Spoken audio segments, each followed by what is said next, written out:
Ma'asyiral muslimin yang dimuliakan Allah Subhanahu wa taala.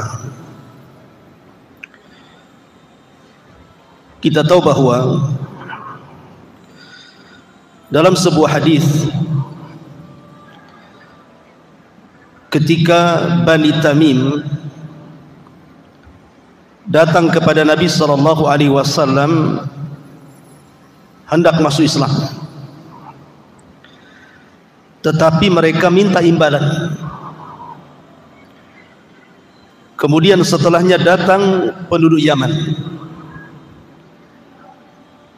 dan ingin masuk Islam,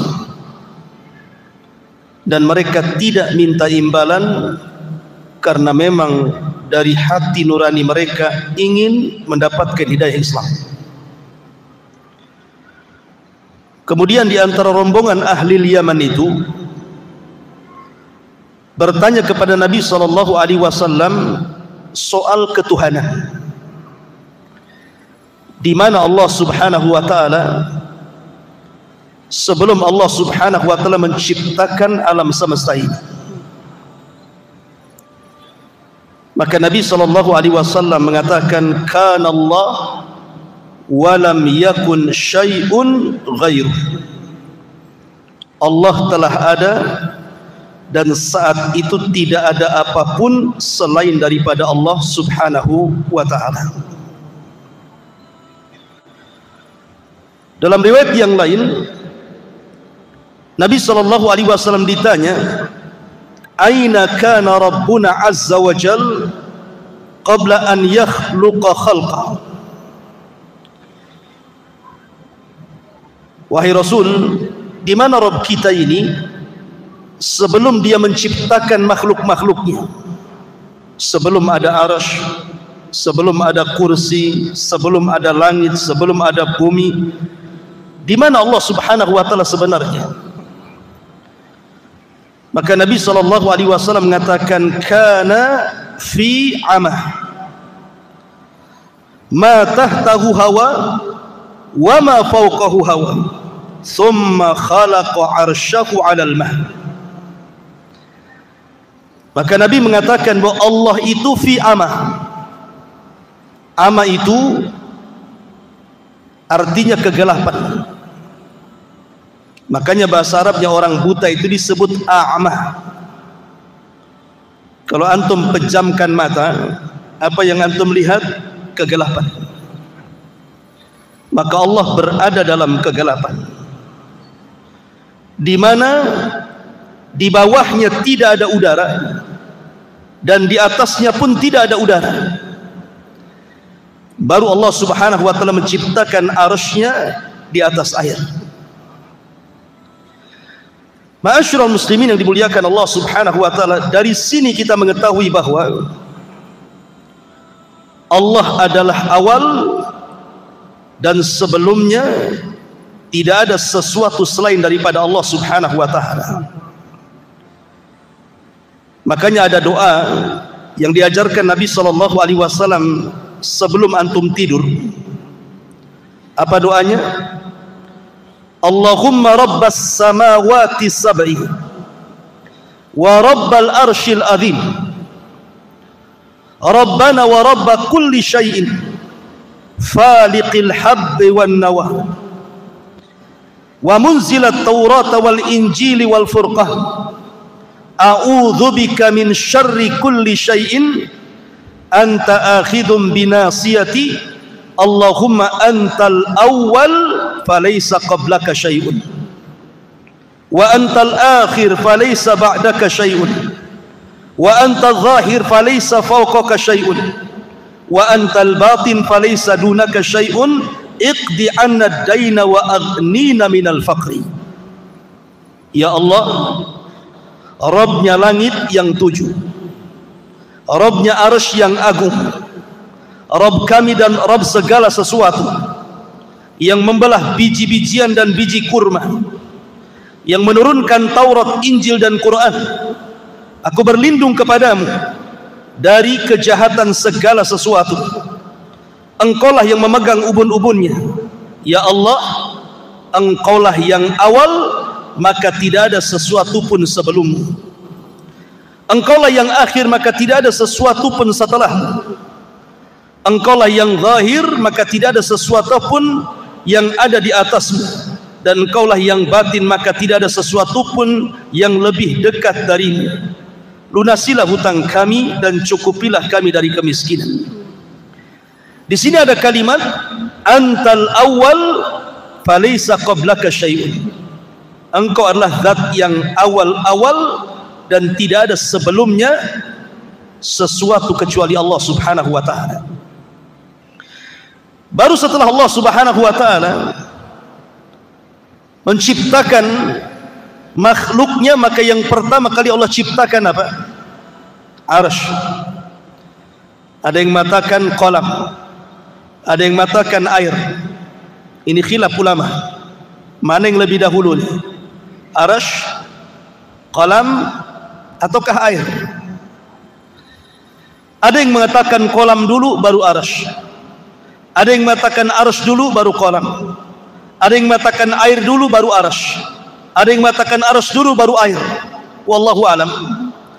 Ini menjadi ranah khilaf para ulama, tetapi kebanyakan para ulama mengatakan bahwa seperti yang dipilih oleh Imam Ibnul Qayyim dan juga Syekhul Islam Ibnu Taimiyah rahimahullahu taala, bahwa yang pertama kali diciptakan adalah arsy, kemudian air, kemudian qalam. Baru setelah itu Allah Subhanahu wa taala ciptakan segala sesuatu. Artinya setelah itu Allah Subhanahu wa taala ciptakan langit dan bumi pada 6 hari. Dan itu difirmankan di dalam Al-Qur'anul Karim tentang penciptaan langit dan bumi itu fi sittati ayyam, pada 6 hari. Ada yang mengatakan bahwa 6 hari ini artinya bahwa dimulai daripada hari Ahad dan diakhiri sampai hari Jumat. Jadi Ahad, Senin, Selasa, Rabu, Kamis, Jumat, itu 6 hari. Adapun rinciannya berdasarkan hadis Nabi sallallahu alaihi wasallam bahwa Allah Subhanahu wa taala pertama menciptakan bumi dulu 2 hari, Ahad dan Senin. Kemudian setelah itu Allah menciptakan langit, hari Selasa dan hari Rabu. Kemudian Allah Subhanahu wa taala turun lagi ke bumi dan Allah menciptakan segala sesuatu yang ada di bumi. Allah ciptakan gunung-gunungnya, Allah ciptakan pantai-pantainya, Allah ciptakan lautannya dan berbagai macam fasilitas yang ada di bumi. Dan itu hari Kamis dan Jumat. Dalam sebuah hadis Nabi sallallahu alaihi wasallam mengatakan, khalaqallahu azza wa jalla at-turbata yawm as-sabti wa khalaqa fiha al-jibal yawm al-ahad wa khalaqa ash-shajara yawm al-ithnin wa khalaqa al-makruha yawm al-thulatha wa khalaqa an-nur yawm al-arbi'ah wa batha fiha ad-dawab yawm al-khamis wa khalaqa adam ba'da al-asri min yawm al-jum'ah fi akhir al-khalqi fi akhir saati min saatil jum'ah fi ma bainal asri ila laili. Rinciannya, Allah menciptakan tanah hari Sabtu, kemudian Allah ciptakan gunung hari Ahad, kemudian Allah ciptakan pohon-pohonan hari Senin, kemudian Allah ciptakan sesuatu yang tidak disukai manusia hari Selasa, kemudian Allah ciptakan cahaya hari Rabu, kemudian Allah Subhanahu wa taala ciptakan binatang-binatang hari Kamis, dan Allah ciptakan Adam setelah asar di hari Jumat. Ma'asyiral muslimin yang dimuliakan Allah Subhanahu wa taala, intinya bahwa setelah Allah Subhanahu wa taala ciptakan langit dan bumi dan berbagai macam galaksinya sampai kepada arasy-Nya, banyak peristiwa-peristiwa yang terjadi di langit. Apa saja peristiwa-peristiwa yang terjadi di langit itu? Tentu karena ini perkara gaib, harus berdasarkan nas. Langit kedua saja, jangan langit kedua, langit pertama saja kita tidak bisa melihatnya. Yang antum lihat itu awan, itu bukan langit. Karena langit itu sesuatu yang ada bangunannya. Dan Abdullah ibn Mas'ud radhiyallahu an ketika mengatakan jarak antara langit dan bumi itu perjalanan 500 tahun. Bayangkan perjalanan 500 tahun itu sampai di mana? Itu dari bumi ke langit. Dalam asar Abdullah ibn Mas'ud radhiyallahu an. Makanya ketika para ulama membahas soal bulan, apakah bulan itu di bawah langit ataukah bulan itu di atas langit? Bagi yang mengatakan bahwa bulan itu di atas langit, berarti tidak ada orang yang sampai ke bulan. Tetapi kalau bulan itu di bawah langit, memungkinkan orang sampai ke bulan. Alasannya karena langit itu ada pintunya. Makanya dalam peristiwa Mi'raj, Nabi SAW dibawa oleh Jibril, dan Jibril tidak serta-merta langsung naik ke langit pertama, tapi lewat pintunya. Setelah Jibril kemudian meminta kepada penjaga pintu langit pertama tidak langsung membuka, tapi bertanya, "Man, siapa kamu?" Maka Jibril mengatakan, "Saya Jibril." "Siapa yang bersamamu?" "Muhammad." "Awa qad uhiya ilaih." Apakah sudah diwahyukan, diizinkan dia boleh naik? Kata Jibril, boleh, dan sudah diizinkan, baru dibuka. Artinya kalau posisi bulan itu di atas langit, berarti peristiwa Neil Armstrong yang naik ke bulan itu harus minta izin seperti minta izinnya Jibril kepada penjaga pintu langit, kan begitu? Mungkin nggak tuh Neil Armstrong kayak gitu tuh? Assalamualaikum. Waalaikumsalam. Siapa? Neil Armstrong. Mau kemana? Mau ke bulan. Sudah diizinin? Itu tidak tahu saya. Mana bisa kan? Artinya kalau seandainya bulan itu di atas langit, berarti Neil Armstrong itu harus minta izin dulu. Berarti mustahil Neil Armstrong diizinkan naik ke langit. Gak mungkin, dia orang kafir. Mana boleh diizinkan naik ke langit? Mana dalilnya orang kafir tidak diizinkan naik ke langit? Al-Quran yang mengatakan, "La tufattahu lahum abwabus sama wa la yadkhuluna al-jannah hatta yalijal jamalu fi sammil khiyah." Ruhnya orang-orang kafir tidak akan dibukakan pintu-pintu langit padanya, dan mereka tidak akan masuk ke dalam sorga sampai ada cerita unta masuk ke lubang jarum. Artinya orang kafir tidak mungkin naik ke langit, kan? Karena tidak dibukakan pintunya. Berarti kalau memang bulan itu posisinya di atas langit, berarti dustalah kisah Neil Armstrong itu naik ke bulan. Tapi kalau bulan itu di bawah langit, mungkin karena kalau di bawah langit tidak perlu naik ke pintu, tidak perlu izin, kan gitu ya. Tetapi mungkin ini berapa persen? Karena ada sebagian para ulama seperti Al-Imam Asy-Syinkiti dalam kitab Adwail Bayan itu membantah bahwa tidak mungkin orang sampai ke bulan, mustahil. Kemudian membawakan surah Ar-Rahman, "Ya ma'syaral jinni wal insi in istata'tum an tanfudu ila samawati wal ardh fanfudu la tanfuduna illa bisultan." Walaupun ada juga yang mengatakan mungkin, walaupun sekali lagi penelitian dunia sampai hari ini masih meragukan Neil Armstrong sampai ke bulan ataukah tidak sampai ke bulan. Ada yang mengatakan bahwa itu di studio, buktinya benderanya berkibar-kibar. Mana di bulan oksigen, macam-macam pokoknya ya. Intinya itu urusan orang pinter lah. Tetapi kita ini logika saja. Kalau memang bulan itu di atas langit, mustahil Neil Armstrong sampai ke sana. Tapi kalau bulan di bawah langit, mungkin saja, wallahu a'lam. Ma'asyiral muslimin yang dimuliakan Allah Azza wa Jalla, di dalam Al-Quran Allah Subhanahu wa ta'ala berfirman, "Was-sama'i wat-tariq."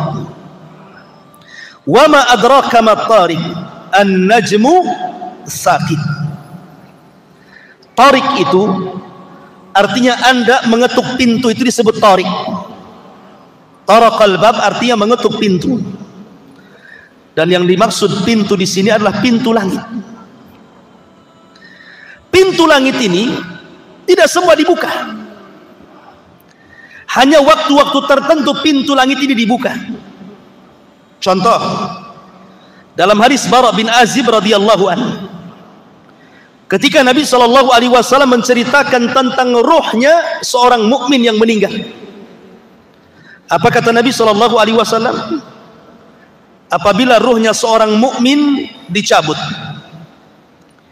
maka dicabut seperti tetesan yang terakhir yang keluar dari mulut teko. Kemudian setelah itu dicabut, ruh itu dicabut, maka malaikat maut tidak lama memegang ruh itu. Langsung disambar oleh malaikat lain, kemudian diletakkan di kain kafan yang sangat harum, karena kain kafan itu berasal dari sorga. Kain kafan yang sangat halus, yang sangat harum, yang sangat indah. Kemudian baunya sampai ke langit. Maka malaikat di langit bertanya, ini ruhnya siapa? Kok harum sekali? Maka para malaikat pun membicarakan bahwa ini ruhnya fulan ibn fulan. Maka ruh itu diangkat ke langit. Barulah pintu langit dibuka. Jadi rusulul maut, rasul-rasul kematian itu, para malaikat yang membawa ruhnya seorang yang beriman akan mengetuk pintu langit pertama, kemudian dibuka. Kemudian pintu langit kedua sampai ke-7. Setelah berhadapan dengan Allah Subhanahu wa taala ruh tersebut, maka Allah Subhanahu wa taala katakan, kembalikan ruh ke dalam jasadnya, letakkan catatannya fil illiyin, di tempat yang paling tinggi di surga. Artinya bahwa hanya ruh orang-orang yang beriman yang bisa naik ke atas langit. Kemudian peristiwa yang kedua yang bisa melewati pintu langit itu adalah terangkatnya amal saleh. Sekarang bulan apa? Bulan Sya'ban. Sekarang sudah masuk tanggal 1 bulan Sya'ban, besok tanggal 2 kan gitu. Bulan Sya'ban ini ikhwan adalah satu di antara 4 waktu di mana amalan kita diangkat ke langit. Satu di antara 4 waktu di mana amalan kita diangkat ke langit. Waktu yang pertama, setiap asar dan setiap fajar.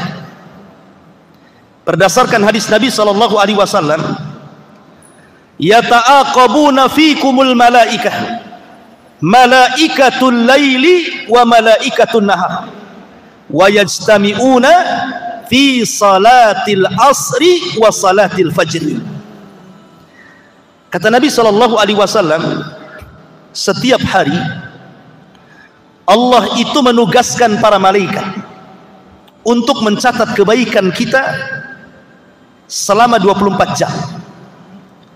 Ada yang mencatat kebaikan di malam hari dan ada yang mencatat kebaikan di siang hari. Dan malaikat itu tugasnya sendiri-sendiri. Ada malaikat yang ditugaskan di malam hari, ada malaikat yang ditugaskan di siang hari, dan berjumpanya di 2 waktu sholat. Pertama sholat asar, yang kedua sholat fajar. Ketika malaikat siang dan malaikat malam ini menghadap Allah, maka malaikat ini membawa catatan kebaikan kita. Jadi antum ini malam hari ngapain saja? Oh, malam hari ini antum alhamdulillah ngaji di sini. Tapi sebagian saudara antum mungkin lagi maksiat jam segini. Nanti malam lagi antum tahajud. Nanti antum baca Quran, antum berwudu, antum berzikir, semua dicatat sampai waktu subuh. Termasuk tidur antum dicatat. Apakah ketika antum tidur bernilai ibadah atau tidak? Seperti sebelum tidur antum berwudu, kemudian berdoa sebelum tidur, maka di samping kiri antum ada malaikat yang mendoakan. Setiap antum beralih ke kanan, sebelah malaikat kanan mengatakan, ya Allah ampuni orang ini, ya Allah rahmati orang ini. Setiap berguling ke kiri, malaikat sebelah kiri mengatakan, ya Allah ampuni orang ini, ya Allah rahmati orang ini. Sampai subuh. Maka catatan baik kita ini sudah dicatat nih malaikat malam. Maka ketika datang waktu fajar, saat manusia sedang sholat fajar subuh, maka malaikat malam naik ke langit. Ketika itu pintu langit pertama terbuka. Kemudian disusul dengan pintu langit kedua, ketiga, keempat, sampai ketujuh terbuka.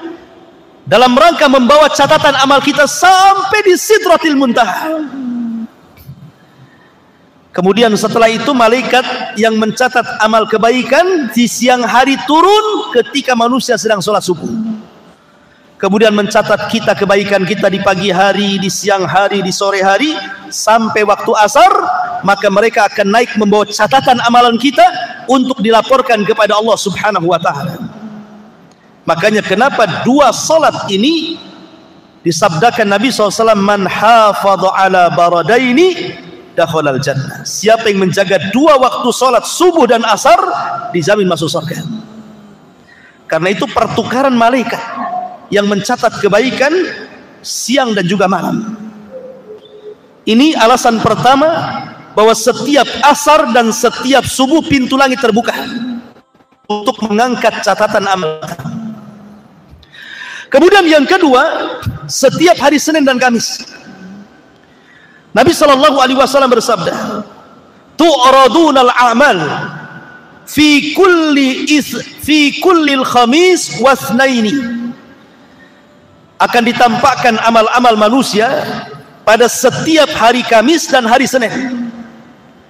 Karena dua hari ini adalah dua di mana pintu langit terbuka. Bukan hanya pintu langit saja, pintu surga terbuka. Setiap hari Senin pintu surga terbuka. Setiap hari Kamis pintu surga terbuka. Apalagi pintu langit. Untuk apa? Mengangkat catatan amal kebaikan kita. Dan semua manusia akan diangkat kecuali dua orang nggak diangkat amalannya. Setiap Senin dan Kamis dua orang akan diangkat amalannya. Pertama, orang musyrik akan diangkat. Yang kedua, musyakhir, orang yang suka memutuskan silaturahim. Orang yang ada masalah dengan orang tuanya, masalah dengan saudaranya, masalah dengan tetangganya, masalah dengan kaum muslimin, suka bertengkar, hasad, dendam, dengki, nggak akan diangkat tuh amalannya. Kenapa Nabi SAW menyebutkan dua perkara, musyrik, musyakhir? Apa alasannya? Adapun musyrik, Allah mengatakan, la in asyrakta la yahbatanna amaluka wa la takunanna minal khasirin. Kalau engkau melakukan kesyirikan, hancur lebur amalanmu dan engkau termasuk orang yang rugi. Kalau hancur lebur, apa yang mau diangkat? Diangkat kalau ada amalannya. Kalau nggak ada amalannya, lo apa mau diangkat? Kan sudah lebur gara-gara kesyirikan dia. Kemudian musakhin, orang yang dengki, hasad. Maka Nabi mengatakan, iyyakum wal hasad, fa innal hasada ya'kulul hasanah kama ta'kulun narul khatab. Hati-hati kalian, jangan ada hasad di hati kalian. Karena hasad itu bisa menghapuskan kebaikan kalian seperti api melalap seluruh kayu bakar. Nah, kalau amalannya hangus dibakar api, seperti kayu bakar dilalap api sehingga jadi debu, apa yang mau diangkat? Makanya orang musyrik dan orang yang hasad dengki tidak akan diangkat amalannya sampai betul-betul orang itu mentauhidkan Allah dan orang itu saling memaafkan satu dengan yang lainnya, baru diangkat amalannya dan pintu langit akan dibuka. Kemudian yang ketiga, di bulan Sya'ban, bulan ini bulan di mana amalan kita diangkat, ikhwan. Usamah ibn Zaid bertanya kepada Nabi SAW, ya Rasulullah, lam ara tasumu min syahrin min syuhuri ma tasumu min Sya'ban. Rasul, aku tidak melihat dirimu berpuasa sebanyak yang kau lakukan puasa di bulan Sya'ban. Maksudnya puasa sunnah. Apa jawaban Nabi? Kata Nabi SAW, dzaka syahru yaghfulun nasu anhu. Itulah bulan yang manusia melalaikan bulan Sya'ban. bainar Rajab wa Ramadan, karena bulan Sya'ban terjepit antara Rajab dan bulan Ramadan. Rajab bulan mulia, Sya'ban bukan bulan mulia, Ramadan bulan mulia. Artinya Sya'ban itu terjepit di antara dua bulan mulia, sehingga orang melupakan.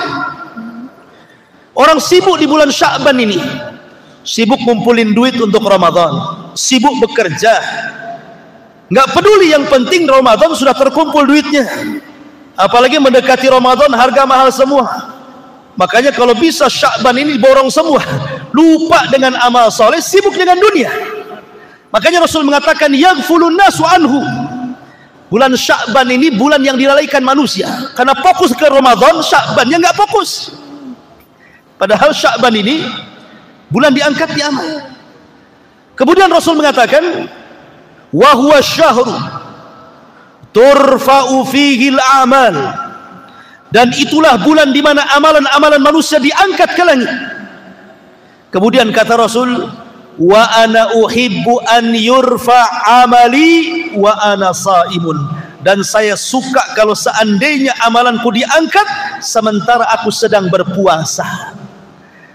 Dari sini kata Aisyah radhiyallahu anha, Nabi itu tidak pernah berpuasa sebanyak dalam satu bulan, menghabiskan puasa, maksudnya puasa sunnah, kecuali di bulan Sya'ban.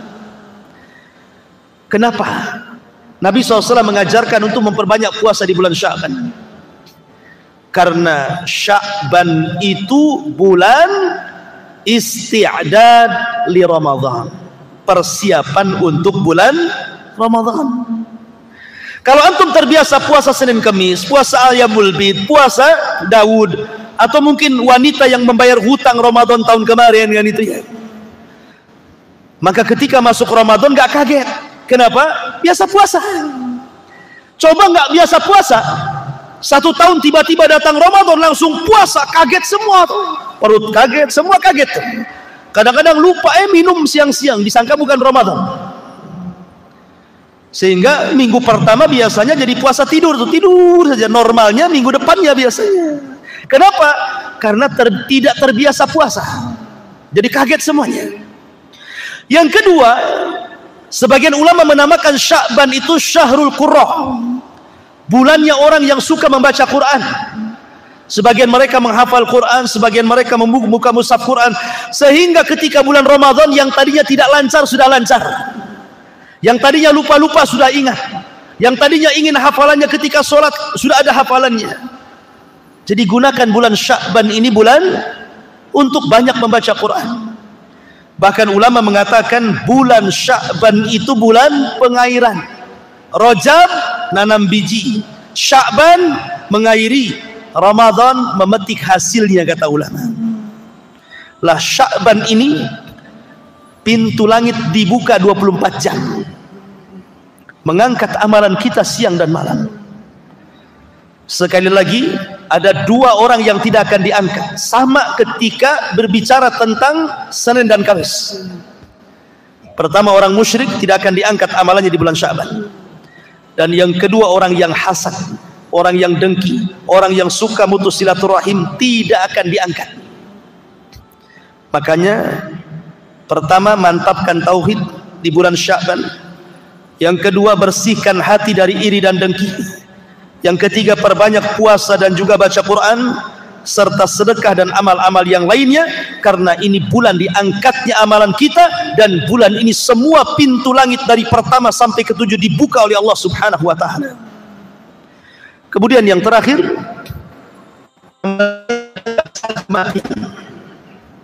sebagaimana hadis Bara bin Azib tadi, ketika ruh diangkat, catatan ngikut dari bawah. Ketika menghadap Allah, maka Allah mengatakan, kembalikan ruh ke dalam jasadnya, tapi angkatlah fil illiyin, di tempat yang paling tinggi di sorga. Ini peristiwa langit yang luar biasa, di mana pintu-pintu langit terbuka saat diangkatnya amal. Ini yang kedua. Yang ketiga, Allah membuka pintu langit bagi manusia-manusia khusus. Pertama, Nabi Allah Idris alaihi salam. Ketika Allah Subhanahu wa taala mengatakan wa rafa'na makanan aliyya, dan kami angkat Idris ke tempat yang paling tinggi, ada sebuah asar, walaupun sebagian para ulama menganggap ini kisah Israiliyah, tetapi ma'ruf dicantumkan dalam kitab-kitab tafsir. Sekali lagi ini kisah Israiliyah. Kisah Israiliyah itu tidak perlu dibenarkan, tidak pula didustakan, cukup ditelaah saja ya. Kalau cocok dengan Quran Sunnah terima, kalau tidak cocok ya sudah, tidak usah diambil kan itu. Makanya Rasul mengatakan hadithu an bani Israil wala haraj, ceritakan tentang kisah Bani Israil, tidak mengapa. Jadi suatu ketika Nabi Idris ini oleh Allah Subhanahu wa taala, karena melihat semangat ibadahnya, semangat dakwahnya, maka Allah Subhanahu wa taala memberikan pahala kepada Idris setiap harinya sebanyak umat yang didakwahinya. Idris mendapatkan pahala besar, senang dia. Akhirnya dia berdialog dengan malaikat Jibril. Ya Jibril, gimana caranya Allah menangguhkan kematianku supaya aku bisa umurnya panjang? Kata malaikat Jibril, bukan wewenangku, aku ini menurunkan wahyu, bukan pencabut nyawa. Kalau engkau ingin bernegosiasi tentang masalah usia, ngobrol langsung sama malakul maut, karena dia yang berhak mencabut nyawa seseorang. Kata Idris, kalau begitu jumpakan aku dengan dia. Maka kemudian Idris dibawa oleh malaikat Jibril kemana? Ke langit keempat, birruhi wal jasad, dengan ruh dan jasadnya. Otomatis langit pertama dibuka pintunya dong, kedua, ketiga, sampai keempat kan gitu. Makanya dalam peristiwa Isra Mi'raj Rasul berjumpa dengan Idris di langit keberapa? Keempat. Ya. Maka sesampainya di langit keempat, tiba-tiba malaikat maut sudah di situ. Padahal belum dipanggil Jibril. Jibril kan pemimpin malaikat, dia berhak memanggil malaikat manapun karena dia pemimpinnya. Ketika sampai di langit keempat, kok malakul maut sudah di situ, seolah-olah menunggu. Maka Jibril mengatakan, heran, aku belum memanggil kamu, kok kamu sudah di sini? Kata malakul maut, aku juga heran. Aku ditugaskan oleh Allah Subhanahu wa taala mencabut nyawa manusia, mana ada manusia di langit keempat. Ya sudah, aku turun saja ke langit keempat katanya. Kata Jibril, jangan-jangan yang kau maksud adalah Idris, karena tidak ada manusia di langit keempat kecuali dia, kan begitu ya. Idris mau minta tambah umur, malaikat maut pula ditugaskan nyabut umur. Itulah ajal. Apabila sudah sampai waktunya, tidak mungkin mundur, tidak mungkin maju. Di mana ada kaidah al-hadaru la yamna'ul qadar, menghindar dari kematian itu tidak mencegah takdir kematian. Orang ini kan mau menghindar dari kematian kan, takdir kematiannya sampai di situ. Ini yang pertama. Yang kedua, Isa bin Maryam. Ketika tentara Romawi, orang-orang Yahudi mengepung markas Isa bin Maryam, ketika itu Isa sedang bersama orang-orang Hawariyun, sahabat-sahabat setia Isa bin Maryam. Isa tahu dia akan ditangkap, dibunuh, disalib. Maka Isa mengatakan kepada murid-muridnya, siapa yang ingin kuserupakan wajahnya denganku, maka kujadikan dia temanku di sorga. Maka satu di antara murid Isa siap digantikan wajahnya, diusaplah wajahnya sehingga mirip dengan Isa. Maka Isa pun tidur, kemudian diangkat ke langit birruhi wal jasad, dengan ruh dan jasad. Kemudian orang yang diserupakan itu ditangkap, disalib dan dibunuh. Maka orang Yahudi mengklaim bahwa mereka sudah membunuh Isa bin Maryam. Padahal Isa tidak dibunuh, Isa tidak disalib, Isa diangkat ke langit. Ketika Isa diangkat ke langit, otomatis pintu langit dibuka, dan dia pun tinggal di langit kedua bersama Yahya ibn Zakaria. Dan Isa ditemui oleh Rasul birruhi wal jasad, karena belum mati. Maka dia berada dengan ruh dan jasadnya di langit kedua. Beda dengan para nabi yang lain, dijumpai oleh Rasul ruhnya saja, tetapi Isa ruh wal jasad. Ini peristiwa yang kedua. Yang ketiga, peristiwa Isra Mi'raj. Nabi sallallahu alaihi wasallam dimi'rajkan oleh Allah Subhanahu wa taala dari mana? Baitul Maqdis. Kenapa dari Baitul Maqdis? Karena pintu langit sejajar dengan Baitul Maqdis. Kenapa tidak dari Mekah saja? Langsung ke Sidratul Muntaha, turun lagi ke Mekah. Kenapa mesti dari Baitul Maqdis ke Sidratul Muntaha, balik lagi ke Baitul Maqdis, baru kemudian ke Mekah? Ulama mengatakan karena pintu langit sejajar dengan Baitul Maqdis, maka harus dari situ Rasul naik. Yang kedua, Baitul Maqdis itu kiblatnya para nabi, sehingga Nabi SAW harus sampai ke kiblatnya para nabi. Kemudian yang ketiga, di Baitul Maqdis inilah semua para nabi menyerahkan estafet dakwah mereka kepada Nabi. Karena ketika Rasul sampai di Baitul Maqdis, Rasul jadi imam. Di belakangnya para nabi, semuanya para nabi. Dan Nabi SAW jadi imam mereka, seolah-olah para nabi menyerahkan bahwa estafet dakwah kami, wahai Muhammad, ku serahkan kepada kamu. Makanya Nabi ajarannya akan sampai kepada seluruh para nabi yang di belakangnya. Ajaran Islam yang dibawa Rasul akan sampai ke daerah-daerah yang para nabi sholat di belakangnya. Makanya kita lihat bagaimana Islam menyebar di seantero dunia, kan? Ada di mana-mana. Mana negeri para nabi itu? Negeri para nabi itu Syam, Irak, Mesir, Jazirah Arab. Itu negeri para nabi. Dan Islam berkembang di 4 tempat. Mesir berkembang Islam sampai hari ini, Syam berkembang Islam hari ini, Irak berkembang Islam hari ini, Jazirah Arab berkembang Islam dari ini. Kenapa? Karena Rasul jadi imam di belakang para nabi yang pernah mendakwai daerah-daerah tersebut. Bahkan Islam bukan hanya berkembang di 4 negara, Mesir, Irak, Arab, tapi sampai ke semua benua. Benua Asia, benua Afrika, benua Eropa, semua ada Islam. Ma'asyiral muslimin yang dimuliakan Allah Azza wa Jalla, dari sinilah Rasul Sayyidul Anbiya'i wal Mursalin, pemimpin para nabi dan rasul. Baru Nabi diangkat ke langit, kemudian berjumpa dengan Adam di langit pertama. Kenapa berjumpa dengan Adam? Supaya menjadi ibrah bahwa, karena kita tahu bahwa peristiwa Isra Mi'raj itu kan saat kesulitan dakwah, ikhwan.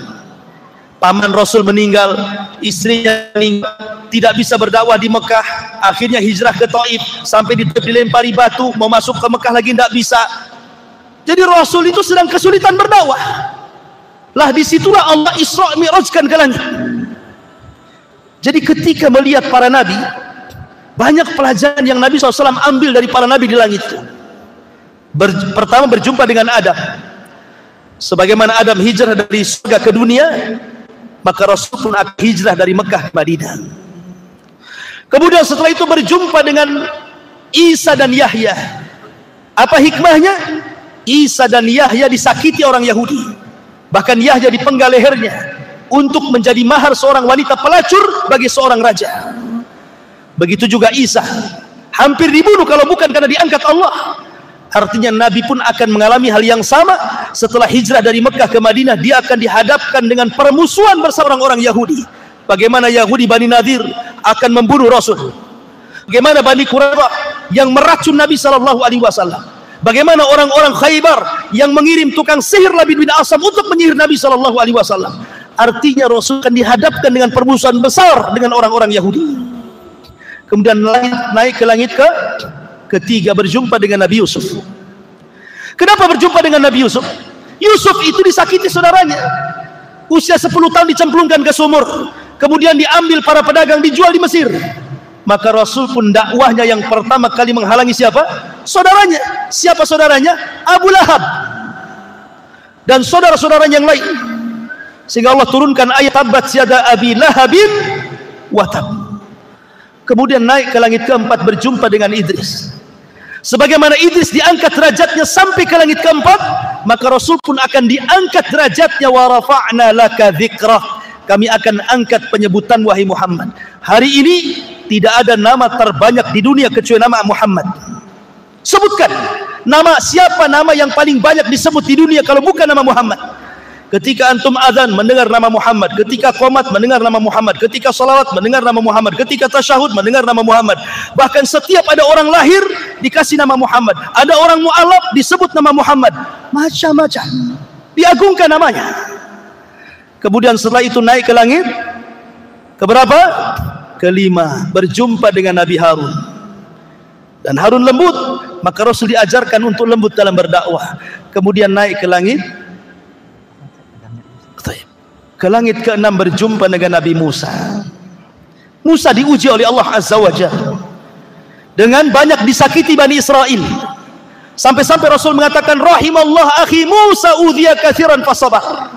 Sungguh Allah merahmati Nabi Musa, diuji banyak kali oleh Bani Israel tapi dia sabar.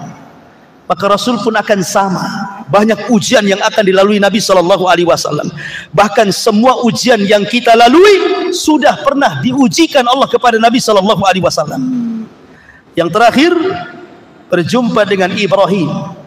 Ibrahim adalah orang yang mirip wajahnya dengan Nabi SAW. Dia membangun Ka'bah, al-jaza'u min jinsil amal, balasan sesuai dengan amalannya. Dia pun bersender di tiang Baitul Ma'mur, Ka'bahnya para malaikat. Dan Rasul akan memakmurkan Ka'bah yang dibangun Ibrahim.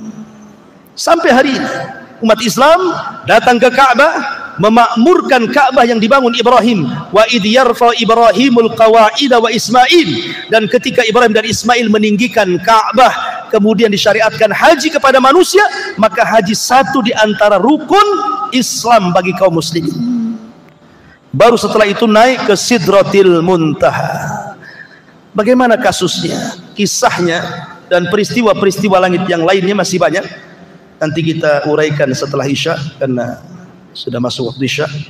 Subhanakallahumma bihamdika asyhadu an la ilaha illa anta astaghfiruka wa atubu ilaik. Allah ta'ala. Assalamualaikum warahmatullahi wabarakatuh. Kita masih membahas tentang peristiwa-peristiwa yang ada di langit. Dan tadi kita sudah menjelaskan di antara penyebab pintu langit itu terbuka adalah peristiwa Isra dan Mi'raj Nabi sallallahu alaihi wasallam. Dan tadi sudah saya singgung bagaimana Rasul berjumpa dengan para nabi. Singkat cerita, Nabi SAW akhirnya sampai di sebuah tempat yang disebut dengan Sidratil Muntaha. Sidrah itu sebuah pohon yang kalau seandainya seseorang memacu dengan kuda balap selama 100 tahun, niscaya bayang-bayang pohon itu tidak mungkin lepas. Saking besarnya pohon itu. Daunnya seperti telinga-telinga gajah, dan buahnya seperti tempat-tempat yang biasa orang-orang menyimpan kurma di situ. Artinya bahwa Sidratil Muntaha itu adalah akhir daripada seluruh ilmu makhluk-makhluk Allah Azza wa Jalla. Karena di atasnya tidak bisa dijangkau makhluk kecuali Allah Subhanahu wa taala. Disinilah Nabi sallallahu alaihi wasallam mendapatkan syariat salat. Makanya sering saya katakan bahwa salat itu ibadah mulia. Karena satu-satunya ibadah yang diwajibkan di langit, sementara ibadah-ibadah yang lain diwajibkan di bumi. Salat itu ibadah yang kewajibannya tanpa ada perantara antara Allah, malaikat dengan Rasul, tapi langsung Allah kepada Rasul. Bahkan salat menjadi rukun kedua setelah syahadatain. Bahkan penentu semua amal. Kalau baik solatnya maka dianggap baik semua amalnya. Kalau buruk solatnya maka dianggap buruk semua amalnya. Bahkan di akhirat, amalan yang pertama kali dihisab oleh Allah Subhanahu wa ta'ala. Lah di atas langit inilah Nabi SAW banyak diperlihatkan. Pertama, Jibril. Rasul melihat bentuk Jibril dalam bentuk asli kedua kalinya. Yang pertama saat Nabi SAW mendapatkan wahyu di Gua Hira. Setelah itu baru Nabi SAW diperlihatkan bentuk Jibril yang sedang duduk di antara langit dan bumi. Kemudian kali kedua saat peristiwa Mi'raj, Nabi diperlihatkan bagaimana bentuk Jibril yang memiliki 600 sayap, yang satu sayap saddal ufuk, memenuhi langit, sehingga kalau antum melihat ke depan sayap Jibril, ke belakang sayap Jibril, samping kiri kanan sayap Jibril, saking menutup ufuk. Kemudian yang kedua, Nabi SAW diperlihatkan para nabi. Kemudian yang ketiga, termasuk Nabi SAW diperlihatkan Baitul Ma'mur. Baitul Ma'mur itu Ka'bahnya para malaikat. Satu hari, kenapa Allah Subhanahu wa Ta'ala ciptakan Baitul Ma'mur untuk para malaikat? Begini ceritanya. Jadi ketika Allah Subhanahu wa Ta'ala hendak menciptakan Adam, apa malaikat mengatakan, ataj'alu man yufsidu fiha wa yasfiku ad-dima wa nahnu nusabbihu bihamdika wa nuqaddisu lak, qala inni a'lamu ma la ta'lamun. Ya Rabb, apakah engkau akan menciptakan makhluk yang merusak bumi, menumpahkan darah, sementara kami makhluk yang senantiasa bertasbih kepadamu dan memuji kamu? Seolah-olah malaikat mengatakan, ginilah ya Rabb, sudahlah, tak perlu kau ciptakan Adam itu. Kalau tujuannya hanya merusak bumi, menumpahkan darah, biar kami yang menghuni bumi, biar tidak ada pertumpahan darah lagi, tidak ada yang merusak bumi lagi, biar kami yang menghuni bumi, kami yang akan bertasbih, beribadah siang malam setiap detik kepadamu. Melihat semangatnya malaikat dalam rangka beribadah kepada Allah Azza wa Jalla, di sini Allah Subhanahu wa Ta'ala ciptakan Baitul Ma'mur, supaya malaikat itu punya tempat ibadah khusus. Bagi manusia disebut Ka'bah, bagi malaikat disebut Baitul Ma'mur, Ka'bahnya para malaikat. Karena semangatnya mereka, Allah ciptakan Baitul Ma'mur. Maka malaikat pun memiliki Ka'bah sendiri. Kata Imam Ibnu Katsir rahimahullahu ta'ala dalam kitab Bidayah wa Nihayah, Baitul Ma'mur, Ka'bahnya malaikat ini, kalau jatuh maka menimpa Ka'bah yang ada di bumi. Jadi satu garis lurus ke atas antara Ka'bahnya malaikat Baitul Ma'mur dengan Ka'bahnya manusia, menurut Imam Ibnu Katsir dalam kitabnya Bidayah wa Nihayah. Lah setiap hari Rasul diperlihatkan bagaimana malaikat masuk ke Baitul Ma'mur, itu jumlahnya 70.000 masuk ke Baitul Ma'mur. Di situ mereka tawaf, beribadah kepada Allah Azza wa Jalla satu hari saja. Habis itu mereka keluar dan tidak pernah kembali. Kemudian esok harinya datang malaikat yang baru dengan jumlah yang sama, 70.000. Kemudian tawaf satu hari, kemudian keluar dan tidak pernah kembali. Kemudian Allah ciptakan malaikat yang sama jumlahnya masuk lagi ke Baitul Ma'mur, dan begitulah setiap harinya. Anda bisa bayangkan berapa jumlah malaikat? Banyak sekali. Kalau setiap hari 70.000 malaikat masuk ke Baitul Ma'mur kemudian keluar tidak pernah kembali, besoknya masuk lagi 70.000 malaikat dan tidak pernah kembali. Wa ma ya'lamu junuda rabbika illahu wa ma huwa illa dzikra lil bashar. Tidak ada yang tahu jumlah para malaikat kecuali Allah. Kalau itu adanya, malaikat wa yaf'aluna ma yu'marun, tidak pernah bermaksiat apapun yang Allah perintahkan.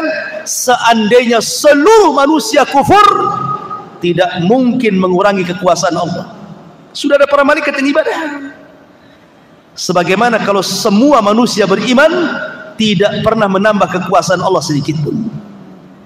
Ma'asyiral muslimin yang dimuliakan Allah Azza wa Jalla, termasuk Nabi SAW diperlihatkan Nahrul Kautsar. Nahrul Kautsar itu artinya telaga Al-Kautsar, di mana alirannya sampai ke Sidratil Muntaha. Kata Nabi SAW, aku melihat ada 2 aliran, ada 4 aliran, 2 zahir dan 2 batin. Adapun yang batin di sorga, adapun yang zahir di dunia, maksudnya sungai Efrat dan sungai Nil. Dulu asalnya air itu dari sorga, asalnya. Sebagaimana Adam kan asalnya dari tanah, anak cucunya kan bukan dari tanah. Jin asalnya dari api, anak cucunya bukan dari api. Sama Efrat dan juga Nil asal airnya dari sorga. Habis itu ya tercampur air dunia lah kan itu. Artinya bahwa Rasul diperlihatkan itu di mana? Di langit sana. Termasuk Nabi SAW diperlihatkan sorga dan neraka. Di antaranya Nabi SAW masuk ke dalam sorga. Kemudian Nabi SAW melihat ada istana yang sangat megah. Kata Nabi SAW, dakhaltul jannah fa idza ana bi qasri minadz zahab.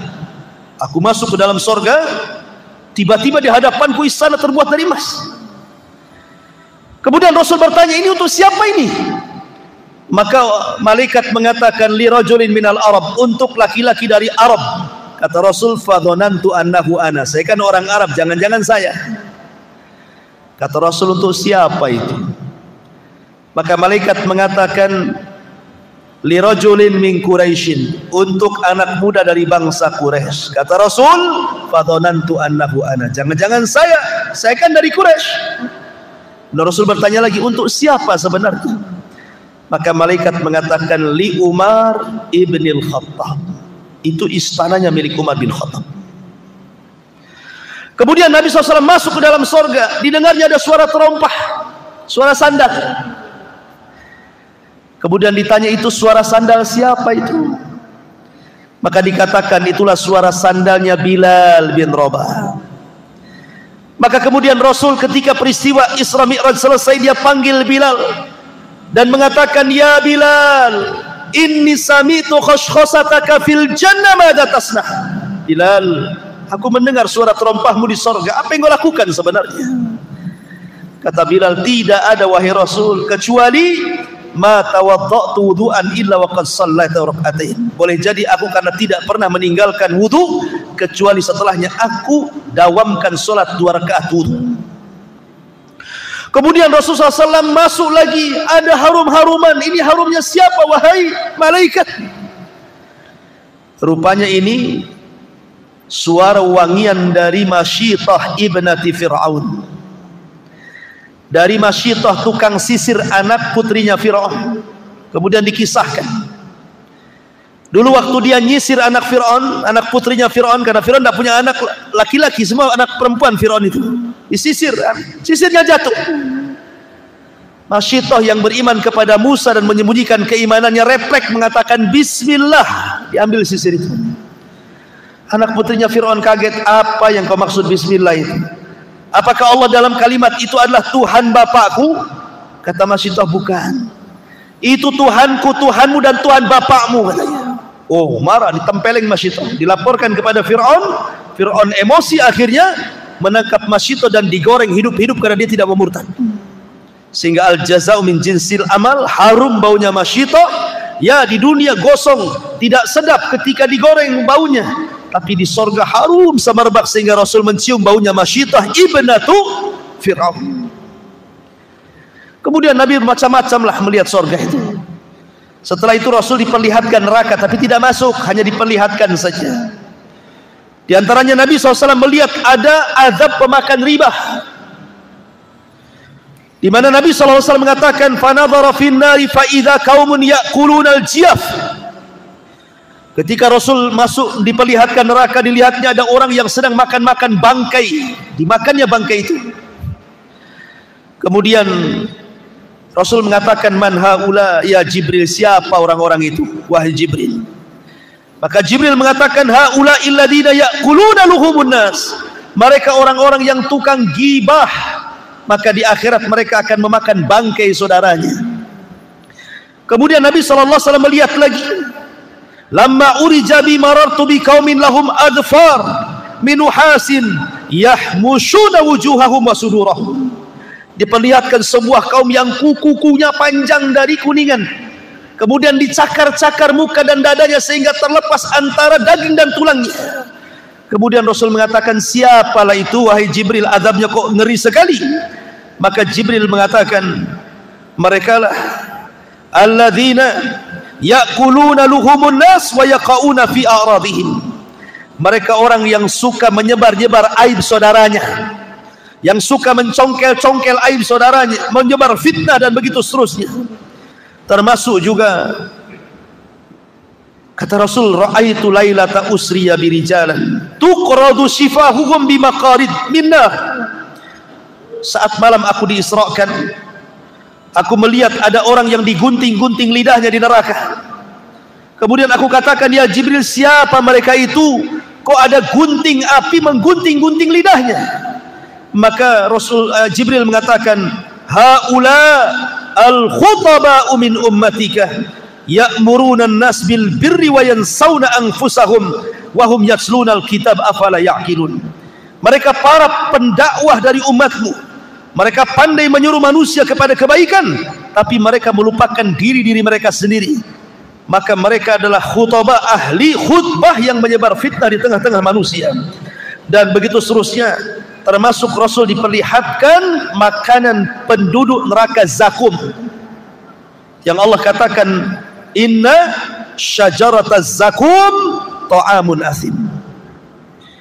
Di mana syajarataz zakum itu keluar dari dasar jahim, di mana buahnya seperti kepala-kepala setan, dan itu adalah pohon yang dilaknat, di mana kalau dimakan akan menghancurkan tenggorokan dan perut, karena memang zakum terbuat dari api, na'udzubillah. Ma'asyiral muslimin yang dimuliakan Allah Subhanahu wa taala. Inilah di antara peristiwa-peristiwa langit dalam peristiwa Isra Mi'raj. Kemudian di sana ada peristiwa langit yang lainnya. Ketika Allah Subhanahu wa taala berfirman di dalam Al-Qur'anul Karim, hatta idza fuzzi'a an qulubihim qalu madza qala rabbukum qalul haqq wa huwal aliyyul kabir. Dalam surah As-Saba 23. Sehingga apabila fuzzi'a an qulubihim, rasa takut mereka agak mereda, maksudnya rasa takut para malaikat sudah mereda. Qalu, maka malaikat bertanya kepada Jibril, madza qala rabbukum, apa yang difirmankan Rabb kalian kepada kami wahai Jibril? Maka Jibril mengatakan, qalul haqq wa huwal aliyyul kabir, kebenaran dan kebenaran. Begini ikhwan, disebutkan di dalam hadis yang dikeluarkan Imam Muslim dan yang lainnya. Jadi suatu ketika Nabi SAW sedang duduk seperti ini malam-malam, jatuh meteor, melesat dari langit meteor. Kemudian Nabi SAW bertanya, kalau ada meteor, kira-kira menurut kalian waktu di zaman jahiliyah itu pertanda apa? Ya, Rasul bertanya, kalau ada meteor di malam hari, sewaktu kalian jahiliyah itu tuh pertanda apa itu? Maka para sahabat mengatakan, kalau seandainya meteor jatuh pada zaman jahiliyah, maka mereka mengatakan boleh jadi wulidal lailata rajulun azim au mata rajulun azim. Boleh jadi malam itu mati orang yang mulia atau hidupnya orang yang mulia, lahirnya orang yang mulia atau matinya orang yang mulia. Kata Nabi SAW, bukan. Meteor itu bukan lahirnya orang yang kelak akan menjadi orang besar atau matinya orang yang dianggap besar.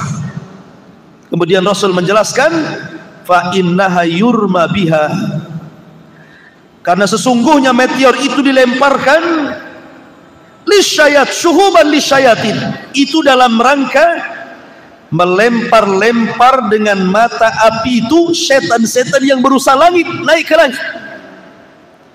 Kemudian Rasul mengatakan, apabila Allah Subhanahu wa taala memerintahkan kepada para malaikat, kita tahu bahwa bumi ini dan langit serta alam semesta Allah yang ngatur, Allah yang ciptakan, Allah yang kuasai.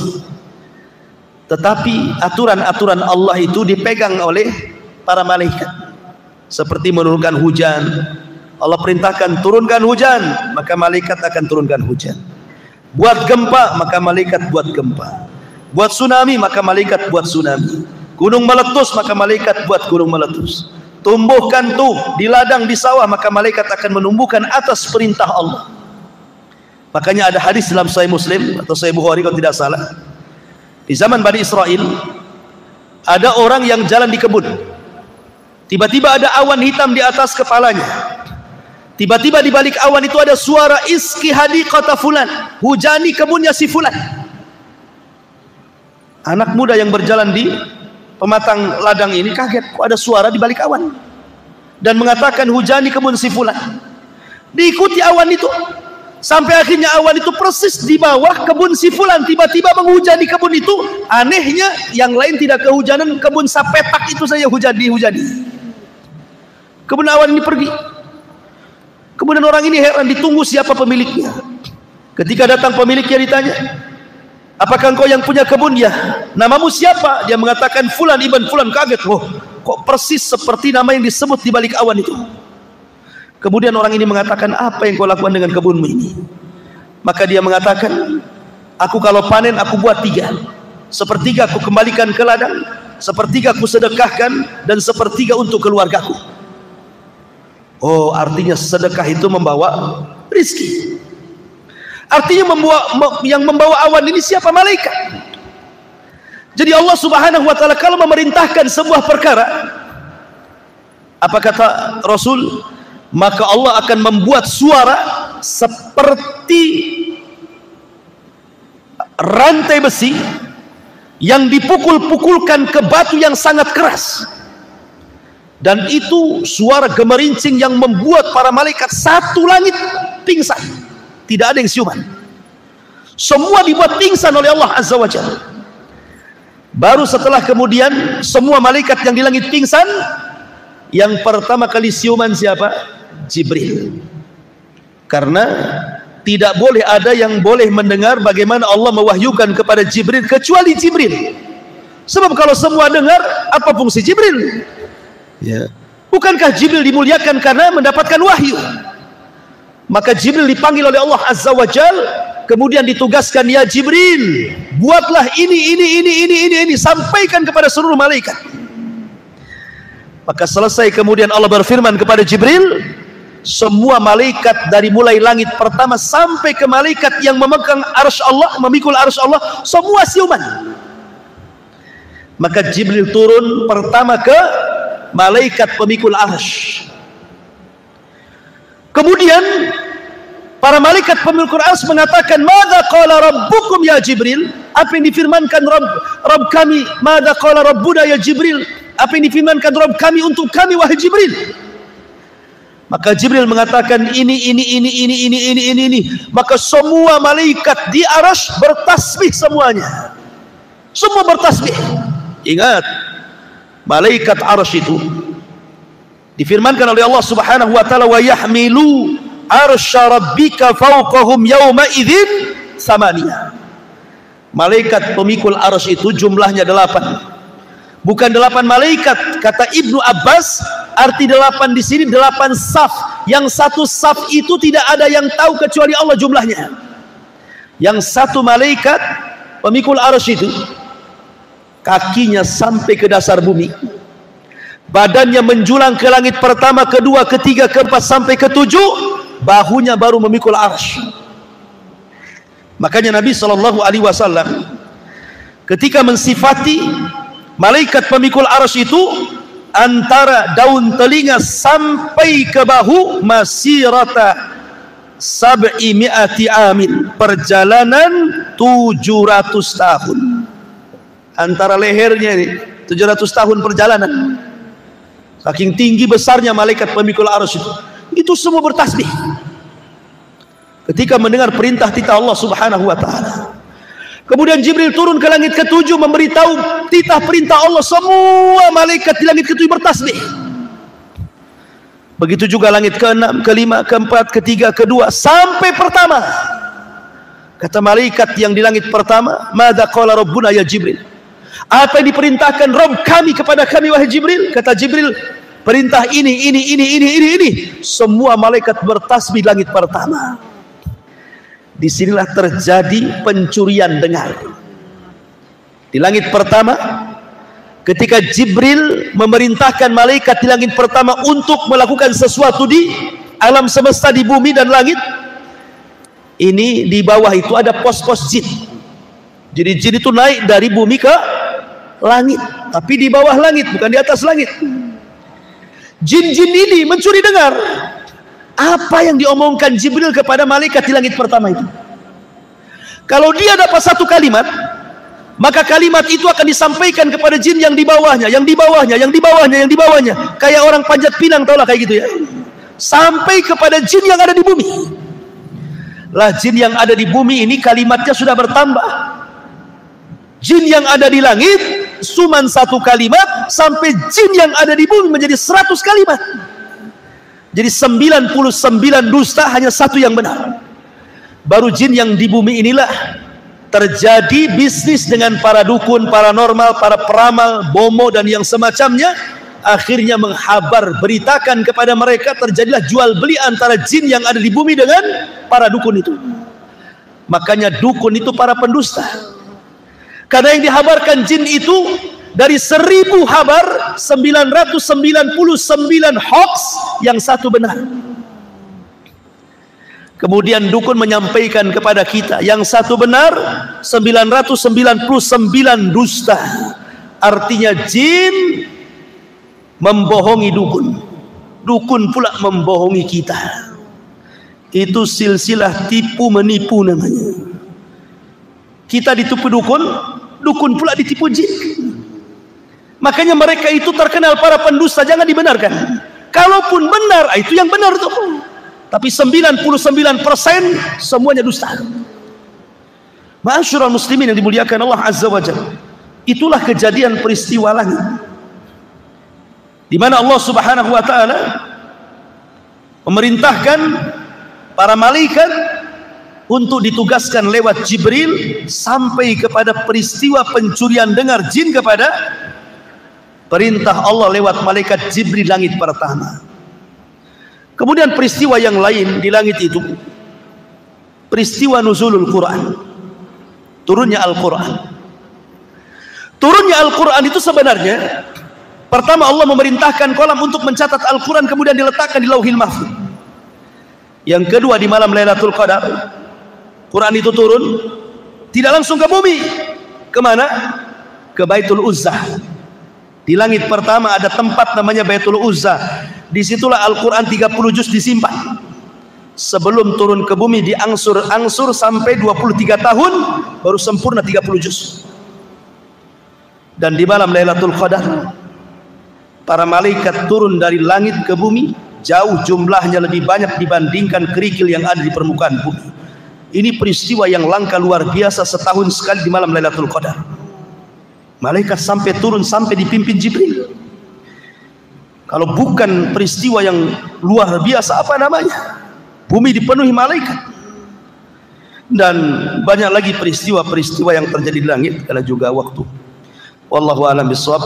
Ini yang bisa sampaikan. Mudah-mudahan ada manfaatnya. Insyaallah kita berjumpa di kesempatan. Subhanakallah bihamdika, asyhadu an la ilaha illa anta astaghfiruka wa atubu ilaik. Allahu ta'ala alam. Assalamualaikum warahmatullahi wabarakatuh.